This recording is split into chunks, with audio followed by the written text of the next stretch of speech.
I would like to invite Andreas MITRAKAS, the head of certification, market and standardization at ENISA.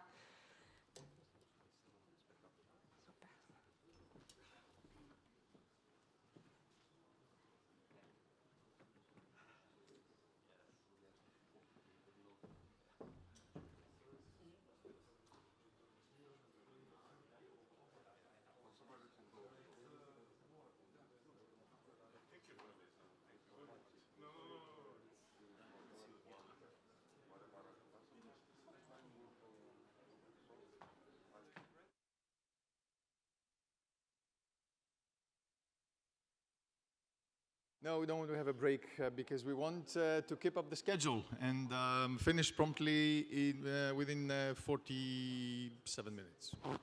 So we have Benjamin BOEGEL already from the European Commission DG Connect. And you can see also Julien TOUZEAU, head of cybersecurity consulting at Airbus Protects. They don't manufacture aircraft where he works. You have Ellen STASSART from as head of National Cybersecurity Coordination Center in Belgium at the Center for Cybersecurity, Belgium, CCB, and a member of the governing board of ECCC. Then we have Luca Nicoletti of the Agency for Cybersecurity, the National Agency for Cybersecurity in Italy. And Luca is a director at ACN. Importantly, Luca announced his presence not so long ago. That's why he benefits from my handwriting for his name. And last but not least, of course, it's Timothee GOULAIN, who is the head of office, European International Political Affairs at the International Coordination Division at ANSSI. That's the cybersecurity agency in France. So I believe that we need to firstly thank DNSC and ECCC for their hospitality and cooperation for this event, for this conference event, and their kindness in doing all that. I think the cooperation worked out brilliantly. It went much further than we hoped.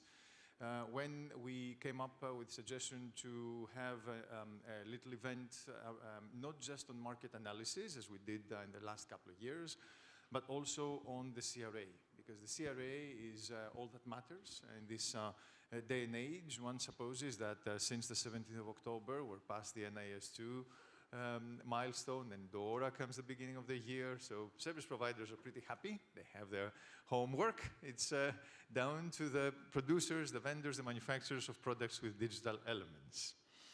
And of course, we have the ecosystem in mind, which was Dan's important message, closing the two-day Bucharest Cybersecurity Conference yesterday evening. And we also have to see whether there's any need, any sense of urgency in doing all that.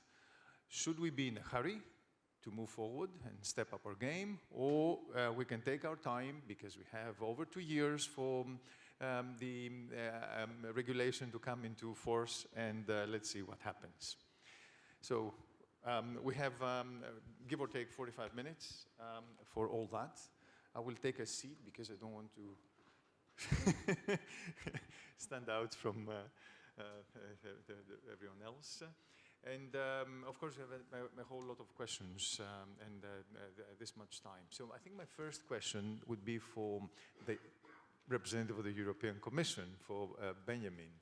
And I would like to ask him the starting points and where this whole thing leads to. So what was the root cause for the Commission to take up action on an important cybersecurity area concerning products with digital elements, and what the Commission seeks to achieve, let's say, in the next decade, if we give ourselves a bit of time for implementation.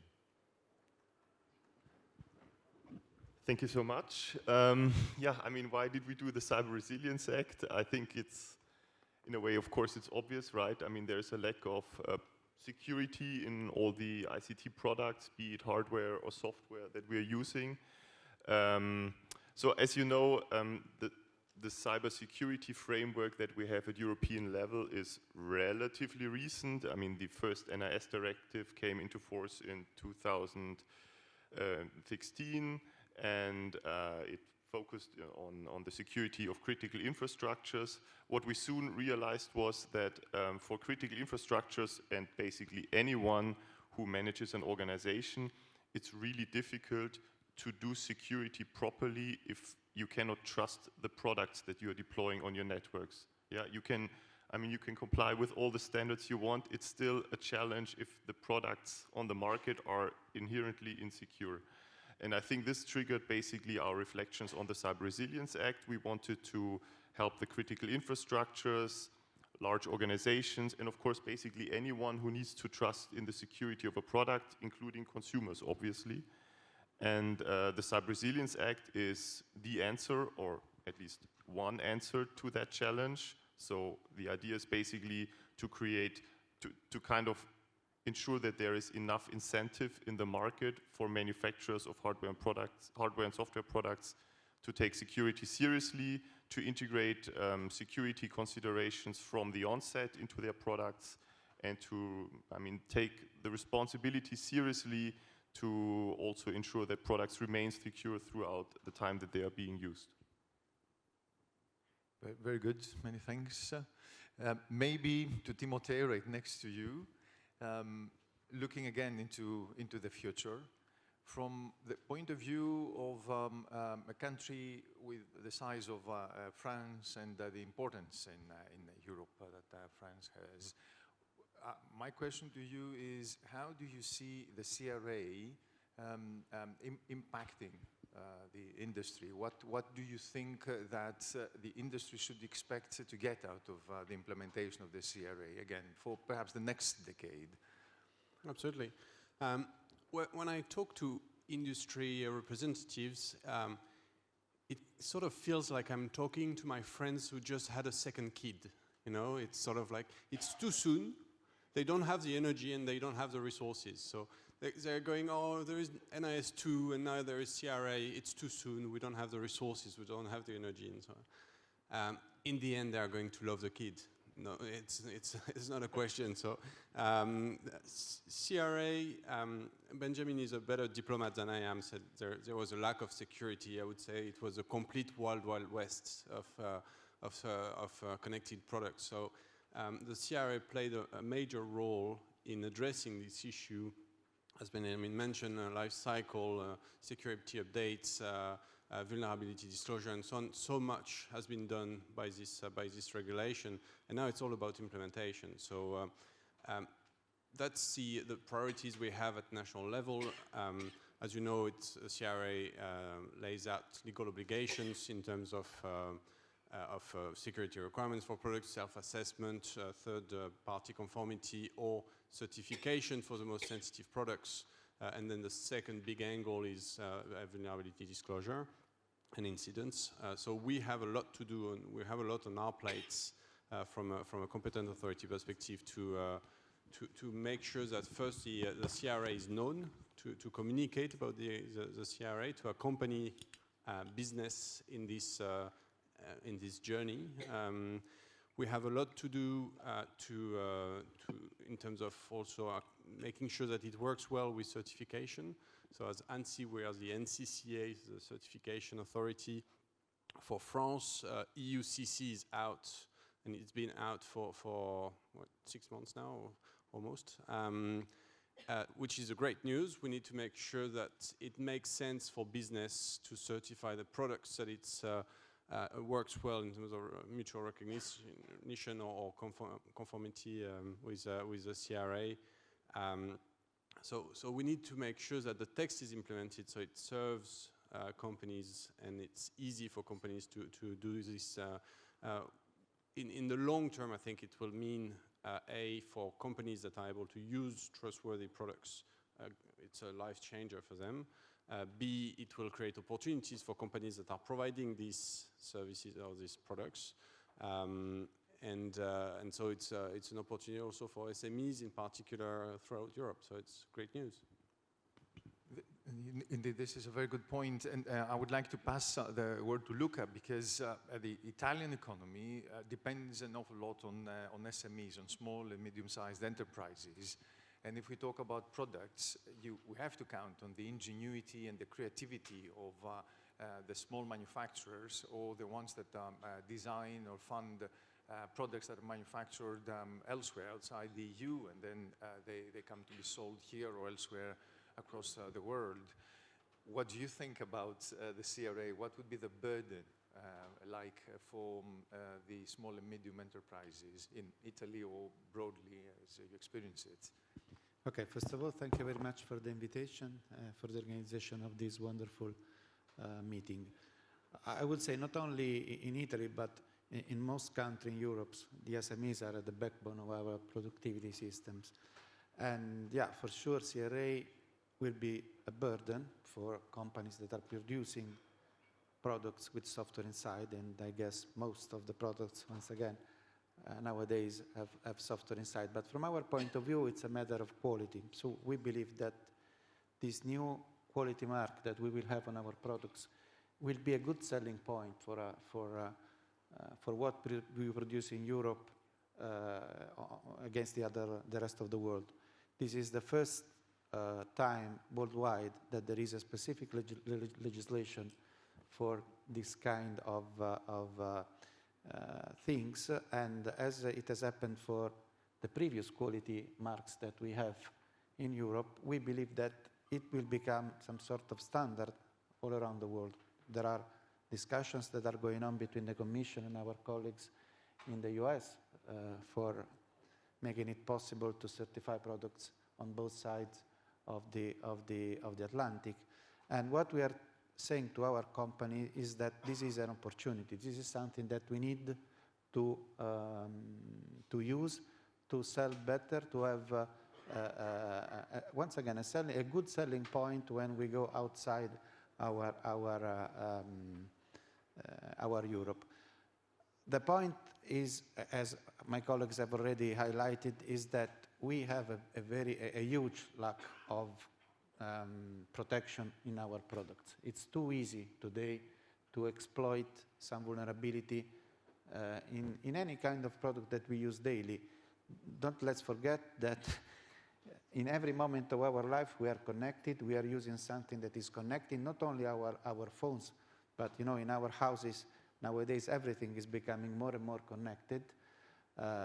In our cars, everywhere. So this is not only a burden, this is something that we need to increase if we want to maintain our way of life, our capabilities of producing richness in Europe, and to be at the forefront of what is produced all around the world.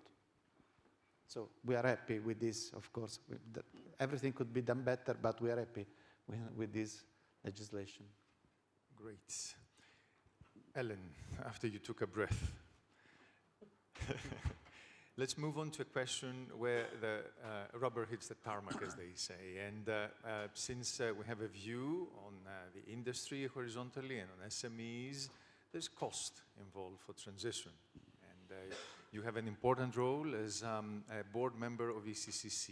We also heard from the executive director of ECCC, Luca Tagliaretti, about the various opportunities that there are. Is that enough? Well, good morning, everyone. Happy to be here. Thank you. Well, is that enough?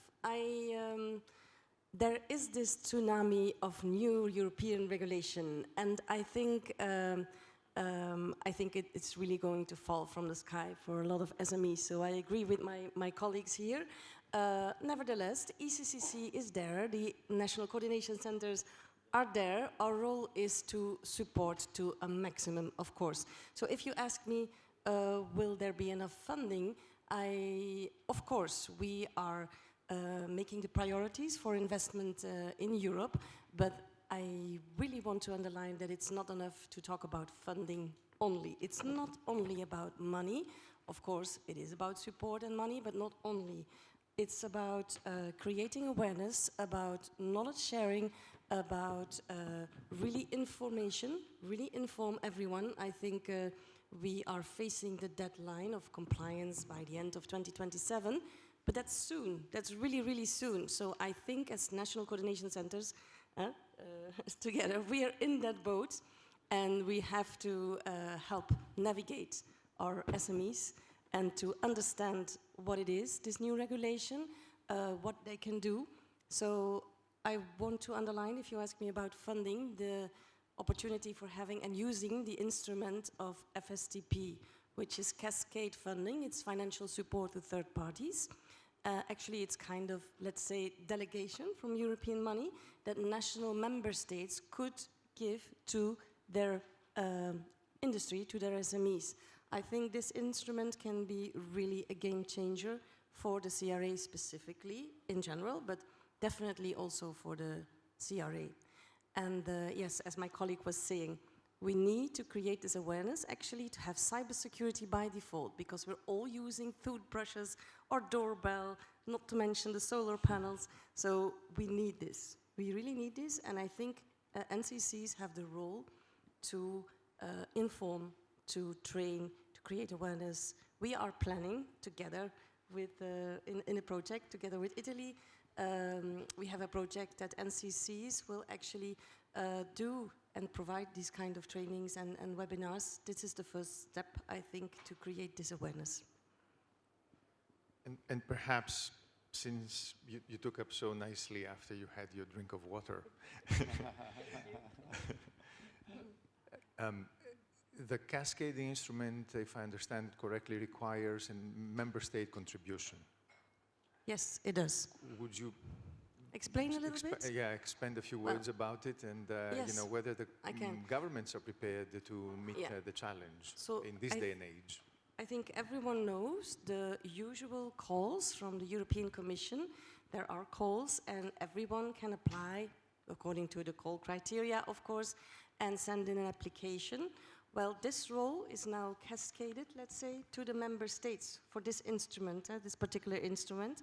So it is still money from the European Commission, but it's the member states that will issue the calls, and that will also compose the jury, do the evaluation, check the compliance, give the grant agreement, but really tailored to the needs of the member state, really tailored to the national landscape.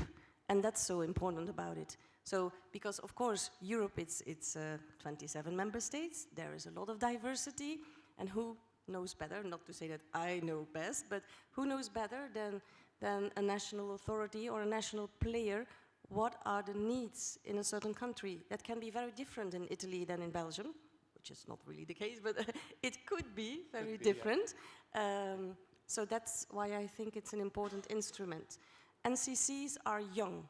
We were just created with this regulation of 2021, so we're young, we're setting up, so we're learning about this instrument, but we really feel this is going to be the game changer for implementation of regulation. And I think member states really need an approach for this implementation of new regulation from a carrot and a stick.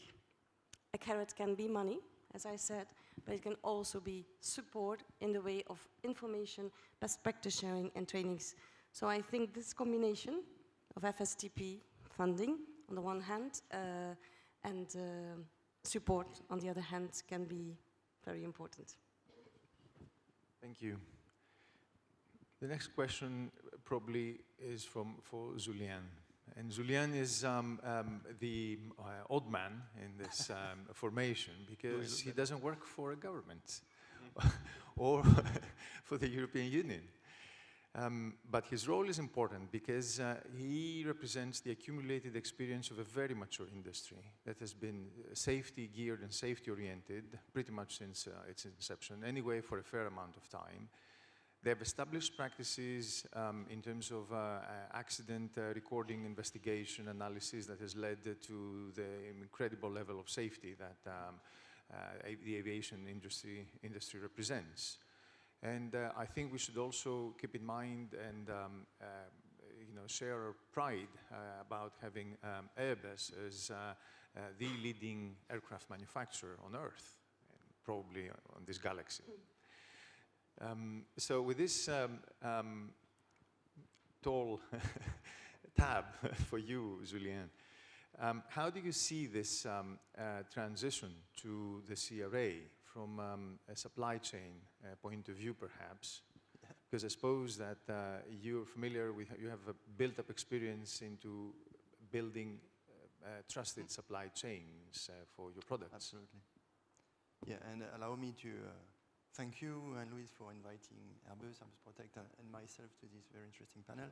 So a few words first on Airbus Protect. We are the expert group within Airbus, delivering expertise in risk management, so in cybersecurity risk management, but also safety and sustainability. So yes, my position in this situation is particular because I was on both sides. I had the chance several years ago to participate myself, but also with my team, in the industry group that brought the now regulation applicable to the aerospace industry that requires everyone in our industry to implement a security management system. And now I'm helping my company, Airbus, but also external non-Airbus companies in implementing this rule. So I've been on both sides. It's interesting how it has developed over time. So, I mean, concretely speaking, CRA doesn't apply to the aerospace industry or to the aircraft manufacturers, at least because we have a very mature and very similar regulation. And I've seen how it has been implemented, and maybe there are some lessons learned to be drawn from this experience. Forgot to mention that there was a question in the audience earlier today about hiring, you know, entry-level people in cyber. So we hire lots of entry-level and even freshly graduated young people in our company. And I'm sure the consulting business is a very good way to segue into this activity and then fuel the other, parts of the supply chain. Just closing the bracket. So regarding the CRA adoption, when you look at what has happened for Airbus, I mean, this story started like 15 or nearly 18 years ago, where there was no regulation on cyber for our industry vertical. And so actually the industry kind of self-regulated in direct discussion with the local regional authority. And I wouldn't say Airbus was a pioneer, but our industry and Airbus took a very big part in anticipating the regulation to introduce cyber in the design process of our product, everything that flies. So there was no regulation, but hopefully the discussion with the regulator, the DGAC or EASA at that time was very fluent. It took 10 years, basically. It took 10 years to come to a regulation that is now being deployed across the board in the industry. So what made this a success? Because I believe it is really a success. First, it was done the right way, in the right order. So the industry was invited to propose things that worked on the field, okay? There was also a very strong motivation. I mean, in our business, we put safety, as you mentioned, at the very top of everything. So the motive was there, the motivation. There must be an incentive. There must be a purpose to adopting a regulation. So for us, the motivation was to ensure, in every aspect, the safety of the flight. So of course, nobody was really challenging that within the company. So it helped a lot. The regulation came into place. It is now being cascaded to the supply chain. I don't know if we have time to discuss or if I should hand over to someone else, but yeah, the question of the supply chain is absolutely crucial. If you allow me to say a few words about it. We have 30,000 suppliers. Airbus has 30,000 suppliers across the world. So you can imagine that we have a role play, a model role to play in that respect. Until very recently, there was no regulation. So we had to help our own suppliers, at least the most critical one, in adopting best practices. Now that the regulation is here, it's good for everyone. We don't have to convince anyone, but we played that role as well. I remember we even sent teams of our own. I was in the engineering department at the time, helping our subcontractor base who were less mature than us, like, you know, really seconded physically people to sit in the engineering team with our suppliers to make sure that they introduce cybersecurity requirements in the design of their equipment, of their software. Now it's an obligation for everyone. And again, it worked because there was a purpose. Everybody is working towards safety in our industry. So I believe for the CRA, one of the probably key success factor, well, it's a regulation. So you don't negotiate with the rule and you don't negotiate with the law, right? You just apply it. But it's better to have a motive or an explanation why you have to apply the rule. So I believe the key SF here, the key success factor, would be to make sure, even in terms of communication, why are we asking this to the suppliers of equipment? I mean, it's not just a burden. There should be an explanation. They should find something in it for them. What's in it for me as an SME, as a system supplier, as an equipment supplier to implement the CRA? So yeah, this is a very important point. You like applying rules when you understand them better. Well, my message would be don't be afraid, basically, when you look at the CRA. Again, it doesn't apply to us. I looked into it. It's very similar with what we apply with the EASA Part IS. Message is don't be afraid. It's risk-based approach. Depending on the criticality of your business, then it can be self-assessed. So it can be intimidating, and I believe communication will be very important. But it's not 0-1 for everyone, risk-based approach. So communication will be important about it.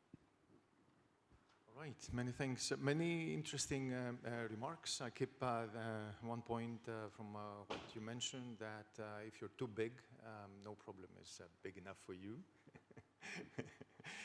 which also matches Ellen's message about funding in many ways. And the buy-in is important. More remarks, but this is just a reflection for the moment. Now, I know that Benjamin, who's a person with a big heart, has a special place in his heart for open source software.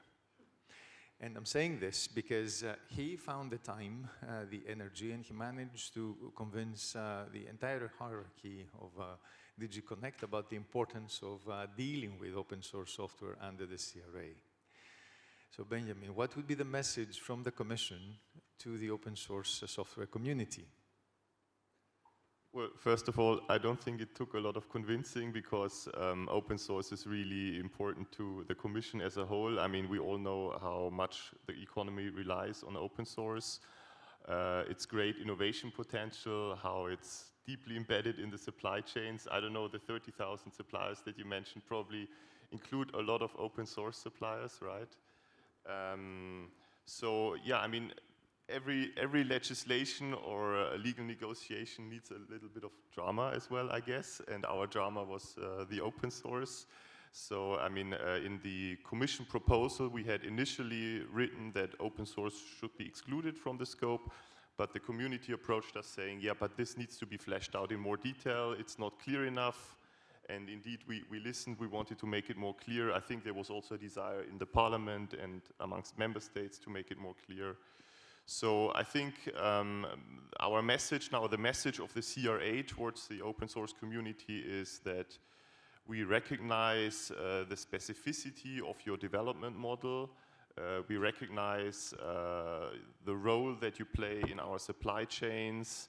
And we understand that the top-down approach that the CRA has is maybe not fully compatible with many of the more decentralized projects that are being developed in an open source way.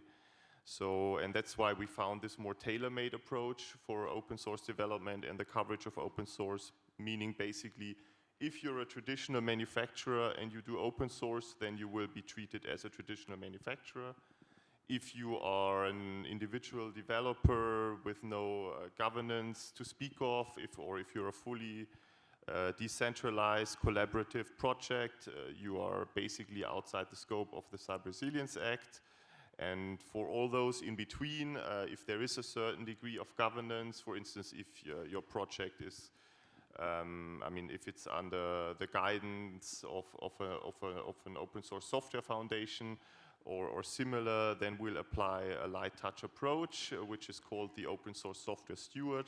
So that's a new type of entity that is being introduced in the CRA, and it basically requires stewards, so foundations and other players that kind of are responsible for the development of an open source component to develop a cybersecurity policy, to take cybersecurity seriously, but to also recognize that they cannot bear all the burden because, I mean, open source is just developed in such a different way, right? I mean, you have so many different people involved that come to the table and that collaborate to build a component.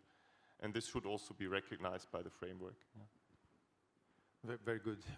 Indeed, it's important to highlight the significance of open source and the supply chain. There's also the provision of on SBOM that is equally of interest, and perhaps it will be touched upon in the next panel.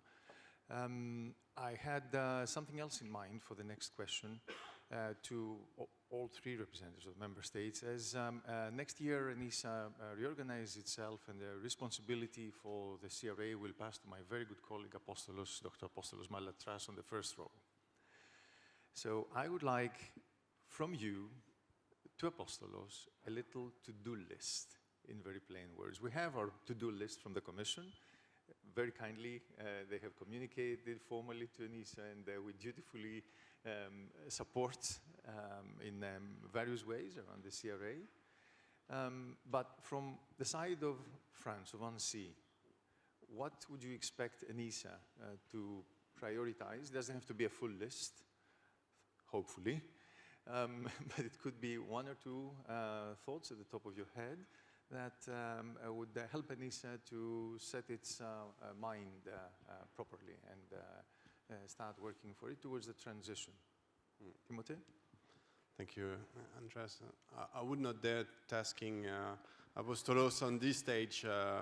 I will do it from the management board of ENISA, where I sit as well, but no. All jokes aside, ENISA has a key role to play in this regulation. I am grateful for Dan's comments in the previous panel saying that ENISA and the ECCC were two major achievements for the EU in terms of security, probably the two greatest achievements. I fully support that. I think the vulnerability platform is probably the top challenge for ENISA. It's about sharing information or making sure that information flows between national CSIRTs when a vulnerability is flagged. It's a challenge because it's a security challenge also for ENISA. Perhaps the data should not be stored somewhere at ENISA, but just sort of transferred straight away to CSIRTs. Otherwise, we take the risk of creating something sort of that might attract malicious actors. So this is probably the first big challenge, not to reinvent the wheel as well, build on what's existing, MITRA, for instance. The second is probably coordination, and that's a role that ENISA plays that is probably not quite visible to the greater audience, but ENISA is absolutely essential for member states in facilitating coordination and making sure that member states do talk to each other. They're really supportive in editing or issuing communication tools, things that help member states communicate to their industry or their entities. So that's a lot on your plate, I know, Apostolos, but as I'm in Bucharest, as we're in Bucharest, I should mention also the role of the ECCC, because it's a great role to be played through the DEP in just supporting the market and making sure that companies are able to embed privacy-enhancing technologies in their products, but also help companies develop such technology, privacy-enhancing technologies. So, great role to be played through the funding programs. Super. Ellen? Can I quickly also jump on that? I also don't want to task Apostolos, but I want to give some good advice, maybe. I think it's a crucial moment now I think for Belgium, for a member state, I'm really happy that we followed the CRA from A to Z, like the legislative process up to now implementation, and we're not only there as an NCC, but also for the certification, compliance checks and everything. But my advice is really, the member states have a view on the cybersecurity ecosystem. We as NCCs really need to listen, and we are trying to, we are organizing interactive sessions with the whole sector actually to hear what are the needs. And my advice would be really listen and work closely together with the NCCs and with the ECCC, but especially with the NCCs to really know what is needed, because I think more than ever here we have the opportunity actually as EU bodies and institutions to really work together and to complement on each other and to do and to act on the needs rather than just the legislation. Yeah. Very good. Luca? Okay, I don't have many things to add after Timothy and Ellen. My suggestion would be, for instance, something more during the cybersecurity month on, let me say, circulate information on what CRA, but not only CRA. I would discuss the whole legislative ecosystem that the Cyber Solidarity Act, CRA, NIS2, and even enlarging to DORA and also other things, because everything is interconnected, even if in the financial sector. Yes, for the next year, it could be nice to arrange something, maybe, as Ellen was saying, together with the NCCs, because our task is also to, let me say, help you to circulate informations. And this could be something, from my point of view, very valuable. I would like to come back just for a second on the point about fundings, and to stress the point that, and quoting my colleague Francesco from the European Commission, that for companies it's much better to try to use the money that we make available through the cascading funding mechanism, but also from the opportunities that are in the program that Luca Taglieretti was discussing in the previous session. Much better to use this money rather than to go to a bank asking for a loan for a project. We know that we don't fund the whole project. Normally we say something about 50 to 75%, depending on the different instrument that we use. But anyway, it's money that is available, that is there, sometimes is not very well used. So our task will be to assure that we will select the project that we presented in the best way that is possible. On the other side, please, we need to help our SMEs to know that there are some resources. Maybe resources are never enough. Ellen has been very, very polite and politically correct, but we all know that resources are never enough. But we have something there, and we need to try to use these resources as best as we can, together with Ellen, with Athanasios, with other colleagues in the ECCC governing board. We are trying to shape as best as we can the next agenda, that is to say, how we split the amount of money that we have in the best way. For the debt, we have around 350 million in the coming 2 years. 57, sorry. It's not never enough, but we have something.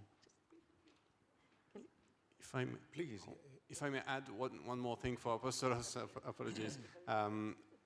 Help us in making sure that the market understands what EUCC is for, what certification is for, and what CRA is for. Yeah. And I also wanted to add, let's use the instruments that we have available. Let's use also the framework, and let's especially listen to the needs, as I said, but lowering the administration for companies is really so important. That's the message we hear all the time. It's too complex to apply for funding. It's such an administrative burden. So through FSCP we can help, and let's also use the ecosystem that we have. Let's use the the European Innovation Digital Hubs, the Digital Innovation Hub, sorry, what we are doing there, what Italy is really doing. So let's use everything that we have and everything in our power to support and to make this known. And also in the project that Ellen was mentioning, the first thing that we will do is to build a platform that we will use to share information for our SMEs.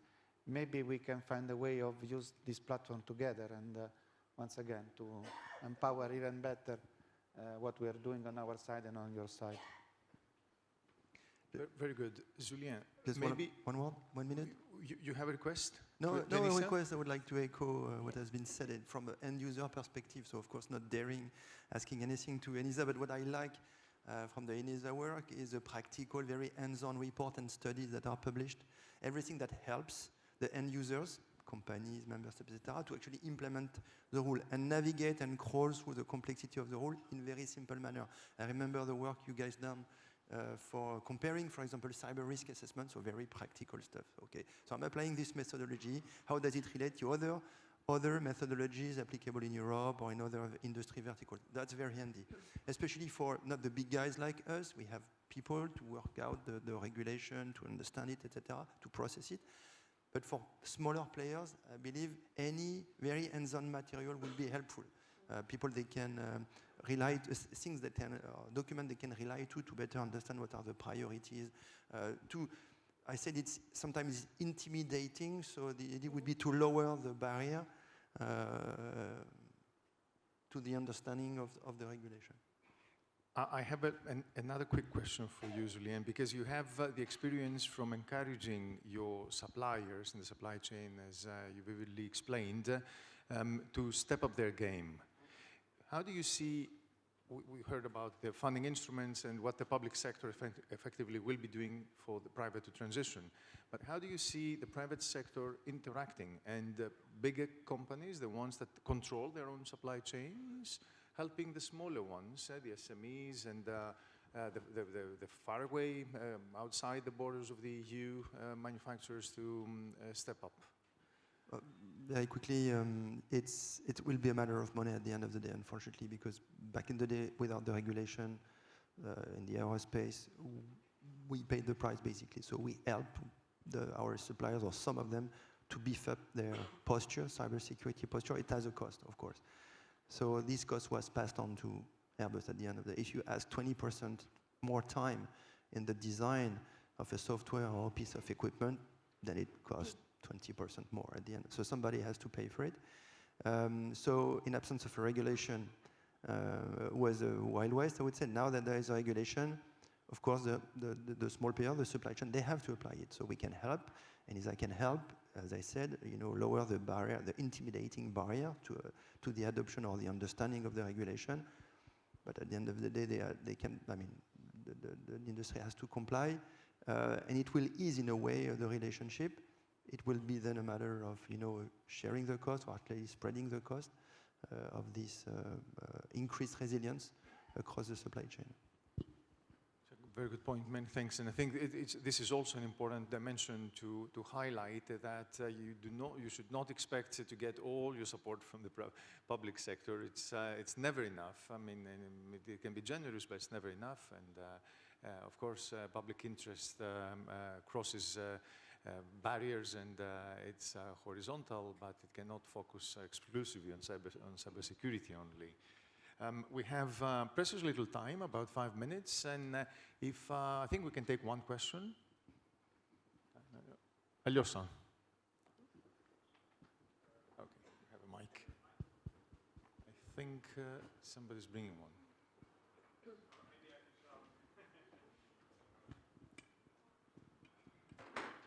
Thank you. Alyosha Pasic from Atos/Eviden. My question is for Julien. Hi, Julien. Haven't seen you for a long time. If you use AI in Airbus, and if you use AI, do you include it in supply chain risk management?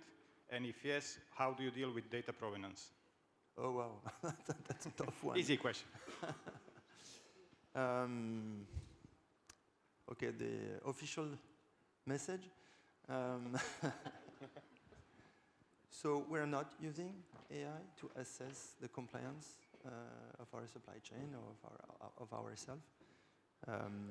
We are a very slow industry because for obvious reason that safety is paramount. So any decision we make is carefully weighted.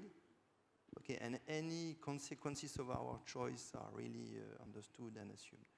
AI is a very new domain, so there are areas like my areas, for example, so cybersecurity consulting, where of course the deployment of AI as a tool to help my job will be fast, will be quickly, and not revealing secret data, but of course as a consulting firm, an Airbus consulting firm, we are looking and testing a couple of those tools to accelerate our work. For example, pre-processing risk assessment, like reading through regulation or internal directive, for example, or standards, technical standards, and analyzing results of interviews and pre-match the result of the interview with the requirements from the standards, for example, and it gives you in seconds a kind of score. Pre-assessment of the maturity of an organization, for example. So this is not critical, I would say, and it's not critical in the safety or in terms of resilience of the product. For everything else, it's going to be a much longer process. As we said earlier, it's highly regulated. Every single piece of code you put in our products has to be very scrutinized. And today we don't have lots of work is being done in that endeavor, but there is no official, commitment toward it. So side activity, not side activities, but peripheral activities like cybersecurity risk management, yes, it's going to be used very, very soon. Your question was about data governance. Very good point. Today, that's one of the limiting factors of the adoption of the existing platform. As far as I know, Airbus doesn't implement its own platform. We are working with partners, big names, big guys, and it's currently the purpose of this discussion, how to make sure we work on our own data, and the data are not spread all over the place. Good. I think we have another 500 people online, and we have one question. So I think we went to grant it to them. My colleague. Allow me to ask a question from our online audience, because we're running out of time. Perhaps this question is for Benjamin, and it concerns the use cases. People online think that they're not sufficiently clear, and they have identified some here, like smart cards or public transportation. Could you briefly describe or outline some of the use cases that you see under the CRA?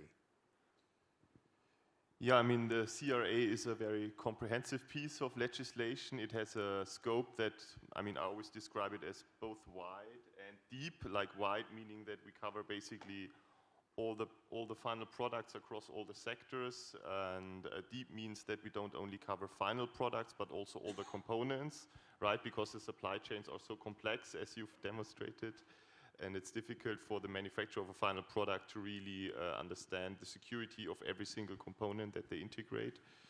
So I can understand that maybe the CRA is a bit abstract because it covers essentially all the use cases, right? So all the products, anything that is directly or indirectly connectable must apply the CRA. Of course, the essential requirements that we have in the CRA, they are more objective-oriented, technologically neutral. And I think what will make the CRA much more concrete for manufacturers of specific types of products is the standardization process. So we are about to finalize a standardization request to the European standardization organizations. So Senelec and ANSSI, and these organizations, they will, they essentially gather the manufacturers themselves, so those people that have to deal with the use cases. And they will build both horizontal standards, basically for the framework as such, but also vertical standards, meaning product-specific standards. So, and they will start with the products that are listed in the annex of the CRA, the important and critical products. And these standards, they're supposed to be very specific, really flesh out the essential requirements, what they mean for a very specific type of product. And I think this will really help the manufacturers understand the CRA and what it means for them. Very good. Okay, let's have one final question from Goran, and then we close. Much appreciated, Andreas. Very, very quickly, actually also appreciate industry views, but obviously directed to Benjamin and Ellen and Tim. In terms of implementation, and that mirrors what you said, you know, in the sort of the depth and wide of the CRA, Benjamin. What are the priority areas that you think you would be focusing on when it comes to guidelines as per Article 26 and secondary legislation? So there are several aspects where, you know, we had you have had conversations around the remote data processing or defining the product categories or, you know, alignment with other legislations, where you as member states and commission would see sort of the priority over the next few months. Thank you. Yeah. Shall I start? Yeah. Yeah, I think we have our work cut out for us, actually. So indeed, I mean, you mentioned the guidance, right? So, I mean, it says so explicitly in the CRA that the Commission is supposed to issue guidance, but we would, of course, do it anyway because such a comprehensive piece of legislation obviously requires additional guidance. And we want to basically address all the major elements of the CRA. You mentioned the remote data processing, right? That is one element of the CRA that, I mean, stakeholders approach us a lot on this one. They have questions about it, so definitely we'll provide more clarity. Also the delineation with other pieces of legislation, such as the NIS2 directive and so forth. And I mean, in addition to the guidance, of course, the standardization process. I mean, standardization is quite a huge part of the implementation. We are working very closely with European standardization organizations. They are actually they have already started the work on the standards, even though the standardization request is not even out yet, right? So that is great news. We are supporting ENISA in any way we can with the setup of the single reporting platform. Yeah, and then of course we have a number of secondary legislation to take care of. So we are currently working on an implementing act that provides technical specifications for the technical descriptions, sorry, for the important and critical products in the annex. So essentially definitions. These definitions are really important because they will provide the manufacturers with the legal certainty that they need to know whether a more stringent conformity assessment applies to their products or not. So to give you one example, one of the important products in the annex is firewalls, right? I mean, of course, everyone has an intuitive understanding of what a firewall is. But if you are a manufacturer of a firewall, you of course really need to know, is that a product that is in the annex or not? So we are providing this legal certainty. Of course, you mentioned already the ECCC, another important piece of implementation. How do we do the interaction with ECCC? Under which circumstances can protection profiles be used to demonstrate conformity with the CRA and so forth? So these are just some of I think these are the main elements, but these are just some of the elements of the implementation. And of course, it can't be done without the member states. Ouch. Fully in line with what Benjamin said, standardization, huge work to be done there. And to mention one other, but Benjamin mentioned the delegated acts to say which products should be certified with the UCC. We have the experience through the CCRA and for instance, smart cards, HSM, now smart meters are in the same list, but these products will have to be certified, and it makes sense for them, given the sensitivity, to be EUCC certified rather than NLF tested, or so that's a priority. And okay. I would add, just very briefly, absolutely, increase the knowledge about the regulation, and increase the awareness of why it is necessary to build. The why it's so necessary. That's it. Good. Luca, famous last words? There's an Airbus waiting on the tarmac for you. Yeah, yeah. Well, no, I'm very happy because I think also meetings like this are very, very important to share awareness, to begin discussing about topics that, from our perspective, at least in Italy, but I think it's something that is happening everywhere, are not yet very well understood. NIS is something that our companies are beginning to understand. CRA is something that is behind the horizon. So, and Ellen was saying a minute ago, time is shortening. It looks like it's a long time before the CRA enter in force, but it's not. We need to start today.